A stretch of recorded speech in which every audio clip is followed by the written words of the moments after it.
So hey guys and welcome to another video of my channel. तो आज मैं वापस से काफी ज्यादा इंटरेस्टिंग रैंकिंग लेकर आया हूँ। आज हम ऐसे 10 कैरेक्टर्स के बारे में बात करने वाले हैं जिन्हें अपनी सुपर पावर्स एक्सीडेंट के थ्रू मिली है, यानी कि ऐसे सुपर हीरोज जो कि पहले हमारी और आपकी तरह ही नॉर्मल ह्यूमन बीइंग थे, पर फिर अचानक से उनकी लाइफ में ऐसे ट्रेजिक इंसिडेंट हुए जिनकी वजह से वो सुपर हीरोज बने।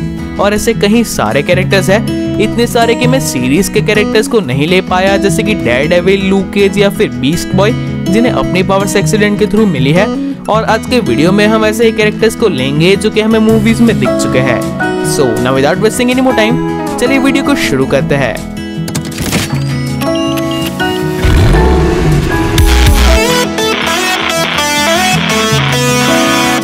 Number 10, winter soldier. तो बकी बार्न्स पहले एक नॉर्मल सोल्जर था, अपने स्क्वाड्रन का स्नाइपर था और कैप्टन अमेरिका का बेस्ट फ्रेंड था। पर हाइड्रा के अगेंस्ट एक मिशन के दौरान कैप्टन के साथ जब वो हाइड्रा के सोल्जर्स के साथ लड़ रहा था, तब वो उस ट्रेन पे से नीचे गिर गया और उसके बाद क्या हुआ वो तो हम सबको पता है। और कैप्टन अमेरिका को भी ये लगा था कि बकी की डेथ हो गई है, पर एक्चुअली में बकी की डेथ नहीं हुई थी। हाइड्रा ने उसे एक ऐसे लिविंग वेपन में कन्वर्ट कर दिया था जो कि काफी ज्यादा खतरनाक था, और उसने ऑलमोस्ट 80 इयर्स तक हाइड्रा के लिए अलग अलग मिशंस किए, असैसिनेशंस किए। और जब कैप्टन अमेरिका को विंटर सोल्जर की मूवी में ये पता चला और उसके बाद सिविल वॉर से लेके falcon and the winter soldier series तक बकी का जो स्टोरी आर्क हमें दिखाया गया, जहाँ पे वो एक एंटी हीरो बना और फिर व्हाइट वुल्फ बना, वो एमसीयू के सबसे ज्यादा ट्रेजिक स्टोरी आर्क में से एक है। Number 9, Spiderman. तो आप में से हर कोई अपनी स्कूल या फिर कॉलेज की तरफ से इंडस्ट्रियल विजिट पे तो गया ही होगा, पर अब ये सोच के देखो कि ऐसा होना कितना क्रेजी होगा कि आप किसी ऐसे विजिट पे जाए और वहाँ पे आपको सुपर पावर्स मिले। और ऐसा ही कुछ हुआ था पीटर पार्कर के साथ। वो अपनी स्कूल की तरफ से ऑस्कॉर्प की लैब में गया था, जहाँ पे स्पाइडर्स पे एक्सपेरिमेंट हो रहे थे, जिनमें से एक रेडियो एक्टिव स्पाइडर भाग जाता है और वो पीटर पार्कर को बाइट कर लेता है, जिसकी वजह से उसका डीएनए पीटर के डीएनए के साथ मिक्स हो जाता है। पीटर की बॉडी उसे अडॉप्ट कर लेती है और उसे मिलती है अपनी स्पाइडरमैन की पावर्स। और हाँ, ये चीजें हमें मार्वल के सिनेमैटिक यूनिवर्स में नहीं दिखाई गई, पर फिर भी आप में से काफी सारे लोग इन चीजों के बारे में जानते होंगे कि स्पाइडरमैन का पूरा ओरिजिन ही कोइंसिडेंट और एक्सीडेंट से भरा हुआ है, जहाँ पे ऑस्कॉर्प में जो होता है उसकी वजह से स्पाइडरमैन को अपनी सुपर पावर्स मिलती है, और फिर अंकल बेन के साथ जो होता है उसकी वजह से स्पाइडरमैन रियल में एक सुपर हीरो बनता है जो कि अपनी रिस्पॉन्सिबिलिटीज और मोटिव्स को समझता है। Number 8, cyborg. तो विक्टर स्टोन की लाइफ काफी आराम से गुजर रही थी। वो एक स्पोर्ट्समैन था, एक ऐसा यंग लड़का जो कि अपनी लाइफ को जीना चाहता था, पर एक ही एक्सीडेंट ने उन सारी चीजों को चेंज कर दिया। विक्टर से उसकी माँ को छीन लिया और विक्टर को भी उस हालत में नहीं छोड़ा कि वो जी पाता। पर विक्टर के फादर साइलस स्टोन ने मदर बॉक्स की हेल्प से विक्टर की जान बचाई, पर इसी के साथ साथ विक्टर एक साइबॉर्ग बन गया, यानी कि अदर मशीन। और भले ही विक्टर अपने इस मशीन पार्ट को हेट करता हो, अपने इस साइबॉर्ग पार्ट को, पर यही चीजें उसे पावर देती है। उसे एक जीता जागता सुपर कंप्यूटर बनाती है जो कि वर्ल्ड के कम्युनिकेशन सिस्टम से लेके बैंकिंग सिस्टम तक को मैनिपुलेट कर सके, वर्ल्ड के सारे वेपन तक को कंट्रोल कर सके, और यही चीजें उसे जस्टिस लीग का मेंबर भी बनाती है। Number 7, captain Marvel. तो कैरल डेनवर्स पहले एक फाइटर पायलट थी, पर फिर उसे पता चलता है कि वो जिसके साथ काम करती है और जिसे अपना रोल मॉडल मानती है वो एक्चुअली में एक क्री साइंटिस्ट है, यानी कि एक एलियन। और उसी के बनाए हुए इन्वेंशन को खुद क्री से प्रोटेक्ट करने के लिए जब वो लाइट स्पीड इंजन के ऊपर अपनी गोली मार देती है, तब उसे खुद लाइट स्पीड इंजन की पावर मिल जाती है और वो बन जाती है कैप्टन मार्वल। और हाँ, कैप्टन मार्वल का भी पूरा ओरिजिन काफी ज्यादा कोइंसिडेंस से भरा हुआ है, जहाँ पे पहले उसे अपनी पावर्स मिलती है और फिर 6 साल बाद उसका एक्सीडेंटली अपने सेम प्लेनेट यानी कि अर्थ पे आ जाना और अपनी आइडेंटिटी को वापस से याद कर लेना भी एक काफी बड़ा कोइंसिडेंस था। और यहाँ पे जिन कैरेक्टर्स को इन्फिनिटी स्टोन से पावर मिली है, जैसे कि कैप्टन मार्वल और स्कारलेट विच, वो काफी ज्यादा पावरफुल कैरेक्टर्स है। और मैंने सोचा था कि मैं स्कारलेट विच को भी इस लिस्ट में लूंगा, पर अगर हम बात करें कॉमिक्स की, तो स्कारलेट विच को अपनी पावर्स अपने बचपन से ही मिली थी, जैसे कि हमें वांडाविजन की सीरीज में भी दिखाया गया था, तो इसीलिए मैंने स्कारलेट विच को यहाँ पे नहीं लिया। Number 6, flash. तो बैरी एलन एक नॉर्मल सा लड़का था जो कि किसी चीज के ऊपर रिसर्च कर रहा था, और उसी के दौरान जब वो किन्हीं केमिकल्स को कैरी कर रहा था, तब वहाँ पे लाइटनिंग गिरी और उस लाइटनिंग के फोर्स और उन केमिकल के कॉम्बिनेशन की वजह से, आई नो काफी ज्यादा इलॉजिकल है, पर उस लाइटनिंग की पावर और उन केमिकल्स के कॉम्बिनेशन की वजह से बैरी को ऐसी पावर्स मिली कि वो स्पीड फोर्स को एक्सेस कर पाए, यानी कि अपनी स्पीड को किसी भी लिमिट तक पुश कर पाए, काफी ज्यादा फास्ट बन जाए और वो बन गया फ्लैश।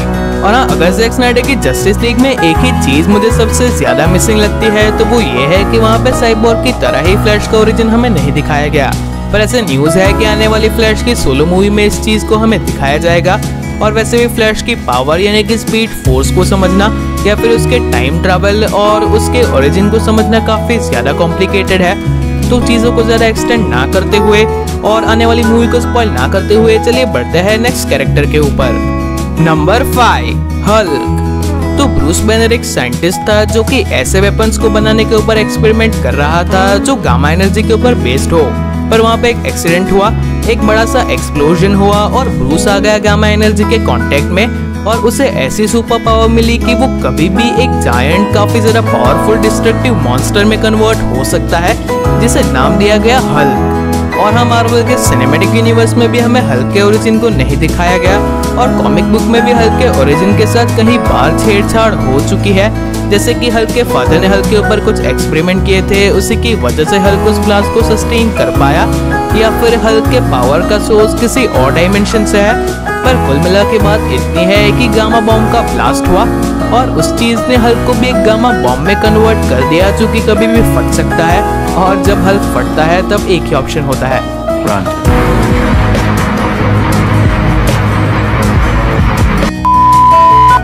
Number 4, fantastic four. तो नंबर 4 पे हम एक नहीं बल्कि 4 कैरेक्टर्स के बारे में बात करने वाले हैं और वो कैरेक्टर है फैंटास्टिक फोर। तो रीड टीचर्स ने तो ऐसा सोचा था कि वो लोग नेगेटिव जोन में जाएंगे, थोड़ा सा टहलेंगे और वापस आ जाएंगे, पर ऐसा कुछ भी नहीं हुआ और वो लोग आ गए नेगेटिव जोन की एनर्जी के कांटेक्ट में, जिनके थ्रू उन्हें पावर्स मिली। और हाँ, फैंटास्टिक फोर जल्दी ही एमसीयू को ज्वाइन करने वाले हैं और उनके इसी एक्सीडेंट के बारे में एमसीयू में भी हिंट आउट किया जा चुका है, जहाँ पे WandaVision सीरीज में हम स्वॉर्ड वालों को ये कहता हुआ सुन सकते हैं कि उनके 4 एस्ट्रोनॉट खो चुके हैं। तो शायद ये चारों एस्ट्रोनॉट फैंटास्टिक फोर हो जो कि स्पेस में फंस गए और कॉस्मिक एनर्जी के कांटेक्ट में आने की वजह से उन्हें अपनी पावर्स मिली। तो अब इस लिस्ट में आगे बढ़ने से पहले मैं आपको एक चीज क्लियर कर देना चाहता हूँ। तो यहाँ पे नंबर 3 से लेकर नंबर 1 तक हम जिन कैरेक्टर्स को लेने वाले हैं उन्हें एक्सपेरिमेंट या फिर एक्सीडेंट के थ्रू सीधे सीधे पावर्स नहीं मिली। फ्रेंकली स्पीकिंग इनके पास तो सुपर पावर्स भी नहीं है, पर इनके लाइफ में कुछ ऐसे एक्सीडेंट हुए थे जिनकी वजह से इनकी लाइफ हमेशा के लिए चेंज हो गई। और अगर ये एक्सीडेंट ना हुए होते तो ये लोग कभी भी सुपर हीरोज नहीं बन पाते। तो इस चीज को कंसिडर करते हुए चलिए बढ़ते हैं नंबर 3 की तरफ। Number 3, Batman. तो जब एक बहुत ही छोटे से बच्चे ब्रूस वेन के सामने उसकी माँ मार्था वेन और उसके फादर थॉमस वेन का कुछ क्रिमिनल्स ने खून कर दिया, तब उस इंसिडेंट का उसके दिमाग पे कितना गहरा असर पड़ा होगा उसका आइडिया आप इस बात पे लगा सकते हैं कि उसके बाद उस छोटे से बच्चे ने अपने फियर को फेस किया, अपने आप को कई सालों तक काफी स्ट्रिक्टली ट्रेन किया, उसने अपनी ह्यूमन लिमिट्स को पीक तक पहुंचाया, लीग ऑफ असैसिन्स को ज्वाइन किया, कहीं सारे रुपए स्पेंड करके कहीं महंगे महंगे वेपन्स बनवाए, और वो सब सिर्फ इसीलिए क्योंकि वो चाहता था कि उसके साथ जैसा हुआ किसी और के साथ ना हो। यही एक्सीडेंट पूरी लाइफ के लिए बैटमैन का मोटिवेशन बना। इसी से उसने समझा कि किसी को गोली मार देना और भाग जाना तो आसान होता है, ये डरपोक लोगों का काम है, और किसी को जस्टिस लेना और खुद जो किया है उसे फेस करना ही ब्रेवरी है। और इसी एक्सीडेंट की वजह से बैटमैन ने डिक ग्रेसन और जेसन टोड यानी कि नाइटविंग और रेड हुड जैसे लोगों को रॉबिन बनाया, उन्हें अडॉप्ट किया, उन्हें अच्छी लाइफ दी। तो एक तरीके से इसी एक्सीडेंट ने पूरे डीसी के यूनिवर्स को चेंज कर दिया। Number 2, doctor strange. तो डॉक्टर स्टीफन स्ट्रेंज एक काफी ज्यादा सक्सेसफुल न्यूरोसर्जन थे। उनके पास वो सब कुछ था जो किसी को चाहिए, एक अच्छी जॉब, एक फियांसी, लग्जूरियस लाइफ। पर उसके बाद एक एक्सीडेंट हुआ और उसने इन सारी चीजों को चेंज कर दिया। उस एक्सीडेंट में डॉक्टर स्ट्रेंज के दोनों हाथ चले गए, यानी कि उनकी जॉब भी चली गई, और जब मेडिकल साइंस की हेल्प से उनके हाथ ठीक नहीं हुए तब वो गए कमरताज। कमरताज में डॉक्टर स्ट्रेंज को एंशिएंट वन मिली जिन्होंने उसे मैजिक के वर्ड से इंट्रोड्यूस करवाया, और फिर तो उनके हाथ भी ठीक हो गए। पर जब डॉक्टर स्ट्रेंज ने रियलाइज किया कि इस वर्ल्ड को उनकी ज्यादा जरूरत है, न्यूरोसर्जन से भी ज्यादा एज अ सोर्सरर सुप्रीम, तब उन्होंने वही रास्ता चुना। और फिर तो हम जानते ही है कि डॉक्टर स्ट्रेंज की डेस्टिनी है हम सबसे महान बनना। Number 1, iron man. तो आपको एमसीयू की पहली मूवी का ओपनिंग सीन तो याद ही होगा, जहाँ पे टोनी स्टार्क अफगानिस्तान में वेपन्स की डील करने के लिए जाता है। वहाँ पे उसके ऊपर टेररिस्ट का अटैक होता है और स्टार्क इंडस्ट्रीज की एक मिसाइल उसके सामने फट जाती है और उस मिसाइल के जो पैलेट्स होते हैं वो टोनी के चेस्ट में चले जाते हैं और उसी से अपनी जान को बचाने के लिए टोनी अपना पहला आर्क रिएक्टर बनाता है। और इसी सीरीज ऑफ एक्सीडेंट की वजह से टोनी स्टार्क आयरन मैन बनता है। टेररिस्ट उसे किडनैप कर लेते हैं तो वहाँ से बचने के लिए वो अपना पहला मार्क 1 आर्मर बनाता है और फिर तो आर्मर का सिलसिला रुकता ही नहीं। और इस एक्सीडेंट की वजह से वो रियलाइज करता है कि वेपन्स ह्यूमैनिटी के लिए कितने ज्यादा खतरनाक है और वो कितनी बड़ी गलती कर रहा है। तो वो वेपन्स मैन्युफैक्चर करना बंद करता है और लोगों को प्रोटेक्ट करने के लिए अपना फोकस देता है और इसी के साइकोलॉजिकल इम्पैक्ट की वजह से आयरन मैन अल्ट्रॉन को भी क्रिएट करता है। तो अगर वो छोटी सी मिसाइल वहाँ पे ना गिरती तो पूरे एमसीयू की हिस्ट्री और आयरन मैन की हिस्ट्री भी पूरी तरीके से अलग होती और ये चीज हमें आने वाली व्हाट इफ की सीरीज में देखने को मिलने वाली है। तो मैं तो ये देखने के लिए काफी ज्यादा एक्साइटेड हूँ। तो वैसे तो ये रैंकिंग यहीं पे खत्म होती है और हाँ, मैंने कैप्टन अमेरिका या फिर ग्रीन लैंटर्न जैसे कैरेक्टर्स को यहाँ पे नहीं लिया है। वो भी पहले नॉर्मल ह्यूमन बीइंग थे पर उन्हें उनकी पावर्स एक्सीडेंटली नहीं मिली, बल्कि कैप्टन अमेरिका को चूज किया गया था या फिर लैंटर्न रिंग ने ग्रीन लैंटर्न को चूज किया था। तो ये कैरेक्टर्स यहाँ पे नहीं है। और हाँ, मैंने यहाँ पे सिर्फ सुपर हीरोज को लिया है, वरना ऐसे कई सारे सुपर विलन्स भी है जिन्हें एक्सीडेंट के थ्रू पावर्स मिली थी। और हाँ, एक चीज जो कि मुझे इंटरेस्टिंग लगती है और मैं यहाँ पे ऐड करना चाहूंगा कि वैसे तो जोकर और इलेक्ट्रो के साथ भी एक्सीडेंट हुए थे और यहाँ पे बैटमैन और स्पाइडरमैन जैसे सुपर हीरोज के साथ भी एक्सीडेंट ही हुए थे, पर उन लोगों ने उस चीज को जिस तरीके से हैंडल किया वो दिखाता है कि वो एज अ पर्सन कैसे है। और शायद यही एक सुपर पावर्ड विलन और सुपर पावर्ड हीरो के बीच का डिफरेंस है। तो आज के वीडियो को तो यहीं पे समाप्त करते हैं। और हाँ, मैंने टॉप 10 कॉपीकैट कैरेक्टर्स के ऊपर भी एक वीडियो बनाया था, यानी कि ऐसे कैरेक्टर्स जो कि मार्वल और डीसी ने एक दूसरे से कॉपी किया है। वीडियो काफी इंटरेस्टिंग है, आपको एंड स्क्रीन के ऊपर मिल जाएगा।